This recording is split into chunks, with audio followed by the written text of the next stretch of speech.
জাতীয় নির্বাচন আমরা চাই, তবে এই গণ অভ্যুত্থান কেবল নির্বাচনের মাধ্যমে ক্ষমতার পরিবর্তনের হাত পরিবর্তনের জন্য এই গণ অভ্যুত্থান হয়নি। ফলে রাষ্ট্র সংস্কারের দাবি ছিল এই গণ অভ্যুত্থানের অন্যতম দাবি, যেখানে ফ্যাসিবাদী ব্যবস্থার বিলোপ হবে, একটা নতুন বন্দোবস্ত হবে, যেখানে স্বৈরাচার আর বারবার ফিরে আসবে না। এই জন্যই সংস্কার এবং রাষ্ট্র মেরামতের দাবি, যেটা দিয়ে ফ্যাসিবাদকে বিলোপ করা সম্ভব হবে বলে আমরা একমত হয়েছিলাম।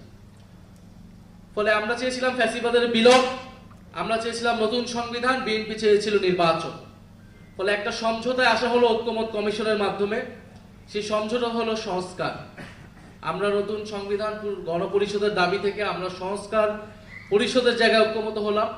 বিএনপি ও নির্বাচনের জায়গা থেকে কিছুটা সরে এসে অনেকগুলো সংস্কারে ঐক্যমত হলো, বাধ্য হয়েও। সেই জায়গা থেকেই গণভোট হলো। কিন্তু গণভোট পরবর্তী সময় আপনারা সবকিছুই দেখছেন যে কিভাবে গণভোটের গণরায়কে অস্বীকার করা হয়েছে। বিএনপি এখন একটা কৃত্রিম বিরোধ বা সংকট তৈরি করছে যে জুলাই সনদ বনাম জুলাই আদেশ। তারা বলছে জুলাই সনদ তারা অক্ষরে অক্ষরে পালন করবে, কিন্তু জুলাই আদেশটা অবৈধ, যে জুলাই আদেশের ভিত্তিতে গণভোট তৈরি হয়েছিল, গণভোট অনুষ্ঠিত হয়েছিল। ফলে তারা একটা বিরোধিতা তৈরি করছে, কারণ তারা জুলাই সনদকে তাদের নিজেদের দলীয় ইস্তিহারে পরিণত করেছে এবং এই সংকট তৈরি করেছিল বলেই গণভোটের প্রস্তাব এসেছিল এবং গণভোটের মাধ্যমে এটাও বলা হয়েছিল যে সংবিধান সংস্কার পরিষদ করা হবে, কারণ এই যে মৌলিক সংস্কারগুলা এগুলো সংবিধান সংশোধনের মাধ্যমে সম্ভব নয়।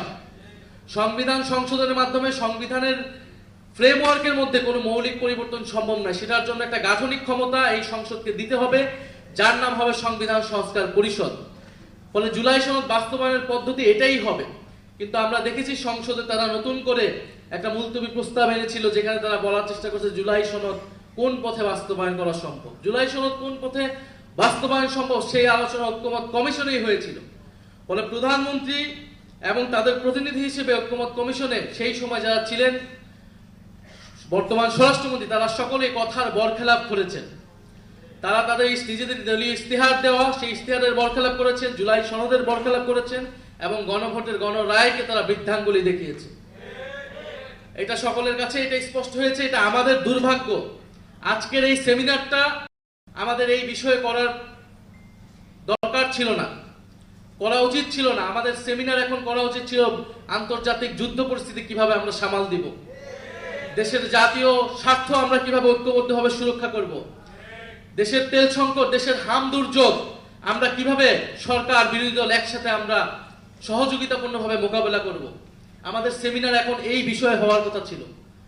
বিরোধী দলের নেতা প্রথম থেকে বলে এসেছেন আমরা দায়িত্বশীল বিরোধী দল হতে চাই, আমরা সরকারকে এই ধরনের জনস্বার্থ ইস্যুতে সর্বাত্মকভাবে সহযোগিতা করব। কারণ 16 বছরের ধ্বংসযজ্ঞের পরে, এই অন্তর্বর্তী সরকারের পরে এই নতুন সরকার খুব সহজেই দেশের এই ধরনের সংকট সামাল দিতে পারবে না।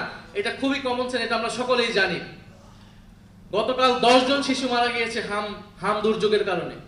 সারা দেশে হাহাকার, আইসিইউ পাচ্ছে না সাধারণ মানুষ, এবং তেল সংকটের কথা আপনারা সকলেই জানেন। কিন্তু আমাদের দুর্ভাগ্য, গত 16 বছর যে রাষ্ট্র সংস্কারের কথা আমরা বলেছি, লড়াই আমরা করেছি, অন্তর্বর্তী সরকারের গত 1.5 বছরে যেই জিনিসটা আমরা আলাপ করেছি, এখন আমাদেরকে ঠিক সেই বিষয় নিয়ে কথা বলতে হচ্ছে, সেই বিষয় নিয়ে আলাপ করতে হচ্ছে, সেই বিষয় নিয়ে আবারও আন্দোলনের প্রস্তুতি নিতে হচ্ছে। এবং জাতিকে এই দুর্যোগে টেনে এনেছে বিএনপি। ফলে বিএনপিকে এর দায়ভার এবং এর পরিণতি ভোগ করতে হবে, এবং এর পরিণতি খুব সহজ হবে না। ফলে এখানে আমি আর কথা বাড়াবো না। যারা আজকে এই সেমিনার আয়োজনে এসেছেন, বক্তব্য দিয়েছেন, আপনাদের গুরুত্বপূর্ণ পরামর্শ আমরা নিব এবং আমরা সামনের জন্য প্রস্তুতি নিচ্ছি। এবং সরকারকে এখনো বলবো যে সময় আছে, দ্রুত সংবিধান সংস্কার পরিষদ গঠনের মাধ্যমে এই সংকট সুরাহা করে জাতীয় ঐক্যকে টিকিয়ে রাখুন, না হলে এর পরিণতি আপনাদেরকে ভোগ করতে